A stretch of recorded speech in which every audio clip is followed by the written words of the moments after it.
بسم اللہ الرحمن الرحیم الخاتمۃ فی التوابع۔ خاتمہ توابع کے بارے میں دیکھیں، ہم نے کتاب شروع کی تھی تو شروع میں مصنف رحمۃ اللہ علیہ نے تعارف کرواتے ہوئے فرمایا تھا کہ یہ کتاب ایک مقدمے، مقاصد ثلاثہ اور خاتمے پر مشتمل ہوگی۔ تو مقدمہ بھی ہم نے پڑھ لیا، مقاصد ثلاثہ بھی پڑھ لیے، اب ہم توابع کی طرف بڑھ رہے ہیں، یعنی یہ کتاب کا بالکل آخری حصہ ہے۔ اعلم أن التي مرت من الأسماء المعربة كان إعرابها بالأصالة بأن دخلتها العوامل من المرفوعات والمنصوبات والمجرورات، فقد يكون إعراب الاسم بتبعية ما قبله ويسمى التابع لأنه يتبع ما قبله في الإعراب، وهو كل ثان معرب بإعراب سابقه من جهة واحدة۔ یہاں تک ایک عبارت ہے ہمارے پاس۔ سب سے پہلے مصنف رحمۃ اللہ علیہ نے توابع کی بحث کو ماقبل کے ساتھ جوڑا ہے۔ سب سے پہلے مصنف رحمۃ اللہ علیہ نے توابع کی بحث کو ماقبل کے ساتھ جوڑا ہے۔ ماقبل میں ہم نے بحث پڑھی ہے مقاصد ثلاثہ کی، یعنی مرفوعات کی، منصوبات کی اور مجرورات کی۔ تو توابع کا جو منصوبات، مرفوعات اور مجرورات کے ساتھ تعلق ہے وہ یہ ہے کہ ہم نے مرفوع پڑھا تو اس کی ایک قسم ہے مرفوع بالاصل، اسی طرح ہم نے منصوب پڑھا تو منصوب کی ایک قسم ہے منصوب بالاصل، اور اسی طرح ہم نے مجرور پڑھا تو اس کی بھی ایک قسم ہے مجرور بالاصل۔ اب یہ مرفوع بالاصل کیا ہوتا ہے، منصوب بالاصل کیا ہوتا ہے اور مجرور بالاصل کیا ہوتا ہے، اس کو پہلے ہم سمجھ لیتے ہیں۔ مرفوع بالاصل وہ ہوتا ہے کہ جس کے اوپر پیش آئے اور پیچھے پیش دینے والا عامل بغیر کسی واسطے کے موجود ہو۔ اسی طرح منصوب بالاصل وہ ہوتا ہے کہ جس کے اوپر زبر آئے اور اس کے پیچھے عامل بغیر کسی واسطے کے موجود ہو۔ اسی طرح مجرور بالاصل وہ اسم ہوتا ہے کہ جس کے نیچے زیر ہو اور زیر دینے والا عامل بغیر کسی واسطے کے پیچھے موجود ہو۔ اس کو مثال سے سمجھ لیں، جیسے آپ کہتے ہیں جاء زیدن، اب زید مرفوع اسم ہے، پیچھے عامل رفع دینے والا جا بغیر واسطے کے موجود ہے، یعنی جا نے زید کو جو رفع دیے وہ کسی واسطے سے نہیں دیا، درمیان میں کوئی پل نہیں ہے، درمیان میں کوئی برج نہیں ہے کہ اس کے واسطے سے اس نے اس کو رفع دیا، بلکہ ڈائریکٹ اس نے اس کو رفع دے دیا۔ اسی طرح آپ کہتے ہیں رأیت زیدن، اب زید منصوب ہے، اس کو نصب رأیت نے دیا ہے لیکن بغیر کسی واسطے کے دیا ہے، درمیان میں کوئی واسطہ موجود نہیں ہے۔ اسی طرح آپ کہتے ہیں مررت بزیدن، با نے زید کو زیر دیا ہے بغیر کسی واسطے کے دیا ہے، تو اس کو کہتے ہیں مرفوع بالاصل، منصوب بالاصل اور مجرور بالاصل۔ اب توابع کیا ہوتے ہیں؟ توابع بھی مرفوع، منصوب اور مجرور ہوتے ہیں، لیکن یہ مرفوع بالتبع ہوتے ہیں، منصوب بالتبع ہوتے ہیں اور اسی طرح مجرور بالتبع ہوتے ہیں۔ کیا مطلب؟ کہ ان کے پیچھے بھی عامل موجود ہوتا ہے، رفع دینے والا عامل موجود ہوگا، نصب دینے والا عامل موجود ہوگا، جر دینے والا عامل موجود ہوگا، لیکن وہ ڈائریکٹ نہ تو رفع دے گا، نہ نصب دے گا، نہ جر دے گا، بلکہ وہ کسی واسطے سے دے گا، وہ درمیان میں کسی چیز کو واسطہ بنائے گا، کسی چیز کو ذریعہ بنائے گا۔ مثلا آپ کہتے ہیں جاء زید و عمر، میرے پاس زید اور عمر آئے، اب زید کو جاء ڈائریکٹ رفع دے رہا ہے لیکن عمر کو یہ رفع دے رہا ہے واو کے واسطے سے، واو درمیان میں واسطہ ہے، وہ درمیان میں پل ہے اور برج ہے جس کے ذریعے سے یہ جاء عمر پر بھی کیا کر رہا ہے، عمل کر رہا ہے، اس کو رفع دے رہا ہے۔ تو یہ تو ہو گیا ماقبل کے ساتھ اس کا ربط، کہ پہلے مصنف رحمۃ اللہ علیہ نے مرفوع بالاصل کو بیان کیا، منصوب بالاصل کو بیان کیا اور مجرور بالاصل کو بیان کیا۔ اب مرفوع بالتبع، منصوب بالتبع اور مجرور بالتبع کو بیان کر رہے ہیں۔ اب بالاصل کا کیا مطلب ہے وہ بھی میں نے آپ کو سمجھا دیا، بالتبع کا کیا مطلب ہے وہ بھی میں نے آپ کو سمجھا دیا۔ اب ہم چلتے ہیں کہ تابع کہتے کس کو ہیں، تابع کی تعریف کیا ہے۔ تو مصنف رحمۃ اللہ علیہ فرماتے ہیں کہ تابع ہر وہ معرب اسم ہوتا ہے کہ جس کا اعراب ما قبل میں موجود معرب اسم والا ہو اور اعراب کی جہت بھی ایک ہو۔ اس کو سمجھ لیں، کیا کہہ رہے ہیں مصنف رحمۃ اللہ علیہ تابع کی تعریف کرتے ہوئے، کہ تابع ہر وہ دوسرا معرب اسم ہوتا ہے کہ جس کا اعراب ماقبل میں موجود پہلے معرب اسم والا ہوتا ہے اور دونوں کی جہت بھی ایک ہوتی ہے۔ مثلا جیسے جا زید و عمر، اب عمر کے اوپر رفع ہے، اب یہ دوسرا اسم ہے، اس سے پیچھے پہلا اسم کون سا ہے؟ زید ہے، اس سے پیچھے پہلا اسم کون سا ہے؟ زید ہے، وہ بھی مرفوع ہے، اور دونوں کی جہت بھی ایک ہے۔ کیا مطلب؟ کہ دونوں فاعل ہونے کی وجہ سے مرفوع ہیں۔ اگر کہیں پر ایسا ہوا کہ دو اسم ہیں وہ دونوں مرفوع ہوں لیکن جہت الگ الگ ہو، جہت کیا ہو؟ الگ الگ ہو، تو پھر وہ تابع نہیں ہوگا، پھر وہ تابع نہیں ہوگا، بلکہ جب اس کی جہت بدل جائے گی، مثال کے طور پر ایک مرفوع ہے مبتدا ہونے کی وجہ سے، ایک مرفوع ہے فاعل ہونے کی وجہ سے، اب دیکھیں جہت بدل گئی نا، تو اب یہ تابع نہیں ہوگا، بلکہ تابع کیا ہوگا کہ دونوں کے اعراب کی وجہ بھی ایک ہی ہو، یعنی یا تو دونوں فاعل ہونے کی وجہ سے مرفوع ہوں، یا دونوں مفعول ہونے کی وجہ سے منصوب ہوں، یا دونوں مجرور ہونے کی وجہ سے مضاف الیہ ہونے کی وجہ سے کیا ہوں؟ مجرور ہوں، یہ دونوں کی جہت ایک ہو۔ یہ ہے جہت کے ایک ہونے کا مطلب۔ اب یہاں تک آپ پہلے ترجمہ دیکھیں۔ اعلم، آپ جان لیں، ان التی، بے شک وہ اسماء جو مرت گزر چکے ہیں، من الاسماء المعربتی، اسماء معربہ میں سے، اسماء معربہ میں سے کون سے گزرے ہیں؟ مرفوع، منصوب اور مجرور۔ کان اعرابها، ان کا اعراب تھا، بالاصالتی، اصل کے اعتبار سے، اب یہ بات تصویریہ ہے، اصل کے اعتبار سے اعراب ہونے کا کیا مطلب ہوتا ہے؟ یہاں سے اس کی شکل بیان کر رہے ہیں، اس کی تصویر کھینچ رہے ہیں۔ بِأَن، با کا ترجمہ کریں گے، اس کی صورت یہ تھی کہ ان دخلتها العوامل من المرفوعات والمنصوبات والمجرورات، کہ ان مرفوعات، منصوبات اور مجرورات پر عامل داخل ہوتے تھے۔ فقد یکون اعراب الاسم، پس کبھی اسم کا اعراب ہوتا ہے، بتبعیت ما قبلہ، ما قبل کے تابع ہونے کی وجہ سے بھی، ویسمى التابع، اور اس کا نام رکھا جاتا ہے تابع، لأنہ، اس لیے کہ یتبع، وہ اتباع کر رہا ہوتا ہے، ما قبلہ، اپنے ما قبل کی، فی الاعراب، اعراب میں، وہو کل ثان، اور تابع ہر وہ دوسرا معرب، اسم معرب ہوتا ہے، باعراب سابقہ، جس کا اعراب ما قبل والا ہوتا ہے، من جہت واحدۃ، ایک ہی جہت سے، جس کا اعراب ما قبل والا ہوتا ہے ایک ہی جہت سے۔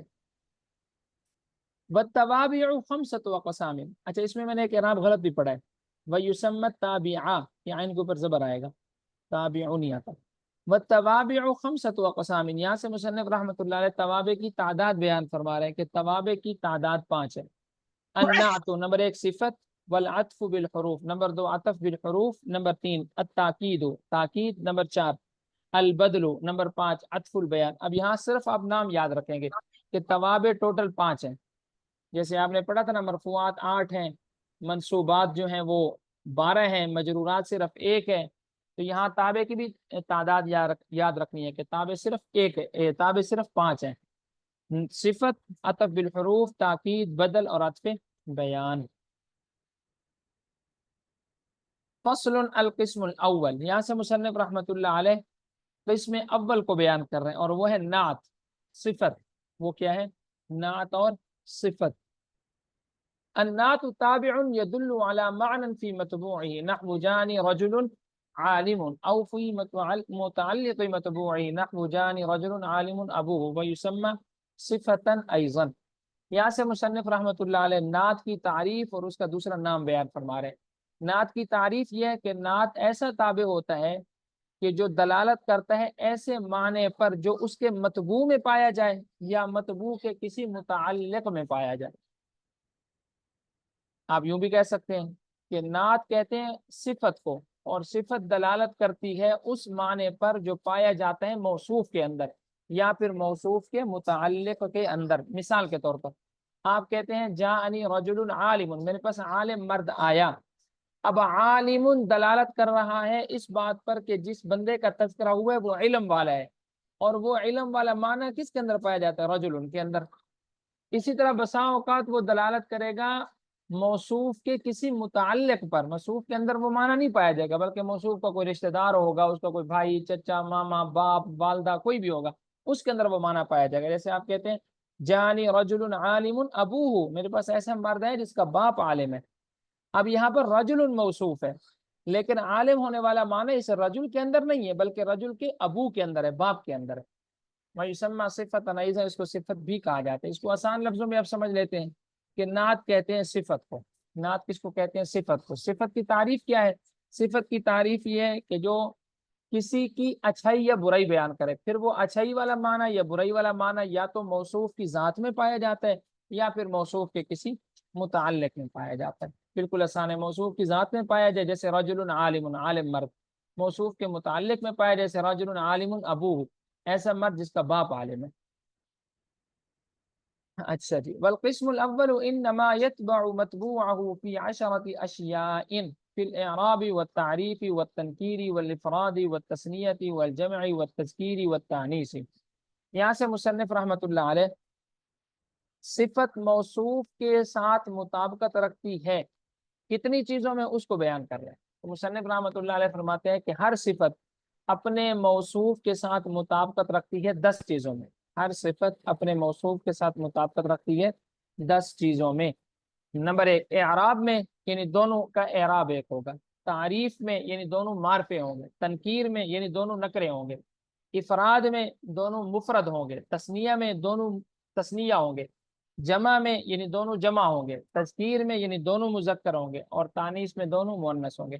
لیکن ان سب میں بیک وقت ایک ہی پایا جائے گا، مطلب دونوں بیک وقت یا تو مرفوع ہوں گے یا منصوب ہوں گے یا مجرور ہوں گے، دونوں بیک وقت یا تو معرفہ ہوں گے یا نکرہ ہوں گے، دونوں بیک وقت یا مفرد ہوں گے یا تثنیہ ہوں گے یا جمع ہوں گے، دونوں بیک وقت مذکر ہوں گے یا مؤنث ہوں گے۔ ایسا نہیں ہو سکتا کہ مذکر بھی ہو مؤنث بھی ہو، یہ تو متضاد ہے نا، اور تضاد تو جمع نہیں ہوتا نا، یہ تو آپ سمجھدار رہتا تو آپ سمجھتے ہی ہیں۔